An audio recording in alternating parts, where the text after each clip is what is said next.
दोस्तों हाल ही में बिहार के भागलपुर में अडानी प्रोजेक्ट के खिलाफ काफी बड़े प्रोटेस्ट देखने को मिले हैं।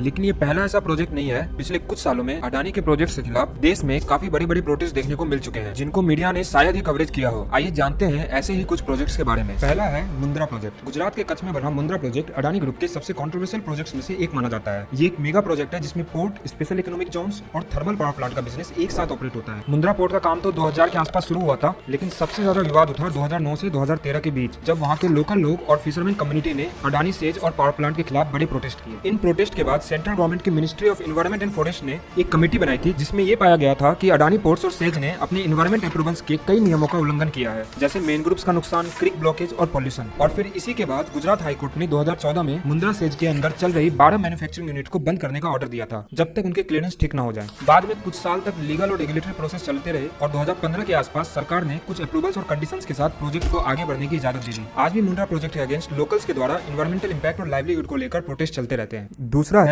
केरला का विजिंजम पोर्ट। केरला के तिरुवनंतपुरम के पास बना विजिंजम पोर्ट भारत का पहला ट्रांसशिपमेंट डीप वाटर पोर्ट है। ये प्रोजेक्ट केरला सरकार और अडानी ग्रुप के पार्टनरशिप में बनाया गया है, जिसका मकसद भारत को एक बड़ा ग्लोबल शिपिंग हब के रूप में एस्टेब्लिश करना है। लेकिन इस प्रोजेक्ट को लेकर वहाँ के लोकल फिशरमैन और विलेजर्स में भी काफी प्रोटेस्ट देखने को मिले हैं। और प्रोटेस्ट का मुख्य मुद्दा कोस्टल इरोजन और लो और इम्पार्शियल कंपनसेशन था। 2017 से 2022 तक चलने वाले इस प्रोटेस्ट में हजारों लोगों ने पार्टिसिपेट किया था। हालांकि दिसंबर 2022 में गवर्नमेंट एश्योरेंस के बाद प्रोटेस्ट शांत हुआ और इसी साल मई में पीएम नरेंद्र मोदी ने इस पोर्ट का इनॉग्रेशन किया और विजिंजम पोर्ट के ऑपरेशंस पूरी तरह से शुरू हुए। तीसरा है हसदेव जंगल। छत्तीसगढ़ का फेफड़ा कहे जाने वाला ये जंगल 1,70,000 हेक्टेयर में फैला है, लेकिन इस जंगल के नीचे छुपा कोयला ही इसके लिए सबसे बड़ा खतरा बन चुका है। सेंट्रल गवर्नमेंट की रिपोर्ट के अनुसार कोल माइनिंग के लिए 3,68,000 पेड़ काटे जा सकते हैं। 2011 में ही उस वक्त के इन्वायरमेंटल मिनिस्टर जयराम रमेश ने इस प्रोजेक्ट को हरी झंडी दी थी और 2013 में इसका संचालन अडानी ग्रुप को सौंप दिया गया। तब से आज तक वहाँ पे कोयले भी निकल रहे हैं और प्रोटेस्ट भी चल रहे हैं। 2021 में ये प्रोटेस्ट तब और बढ़ गया था, जब 20 से ज्यादा विलेज के लोग 300 किलोमीटर की पदयात्रा कर रायपुर तक पहुंचे थे, ताकि सरकार को ये बताया जा सके कि ये जंगल सिर्फ उनके लिए पेड़ नहीं है, बल्कि उनकी पूरी जिंदगी है। 2023 में जब प्रोजेक्ट का दूसरा फेज छत्तीसगढ़ कांग्रेस सरकार ने मंजूर किया, तो राहुल गांधी ने ही खुद इस फैसले पर असहमति जताई थी। लेकिन आज भी 2025 में भी एक तरफ प्रोजेक्ट की एक्सपेंशन की तैयारी चल रही है, दूसरी तरफ गाँव वाले आज भी सड़क पर हैं, अपने जंगल, अपने घर और अपने भविष्य की लड़ाई लड़ते हुए। इसके अलावा झारखंड का गोंडुलपुरा कोल ब्लॉक, गोड्डा का थर्मल पावर प्लांट, मिर्जापुर का थर्मल एनर्जी पावर प्लांट जैसे कई ऐसे अडानी प्रोजेक्ट्स हैं, जिनको लेकर वाइड स्पीड प्रोटेस्ट देखने को मिला है। इनमें से ज्यादातर प्रोटेस्ट को देखें, इंक्लूडिंग रिसेंटली भागलपुर वाला प्रोटेस्ट, तो डिमांड लगभग सब में सिमिलर है, जैसे कंपनसेशन देने में इम्पार्शियलिटी,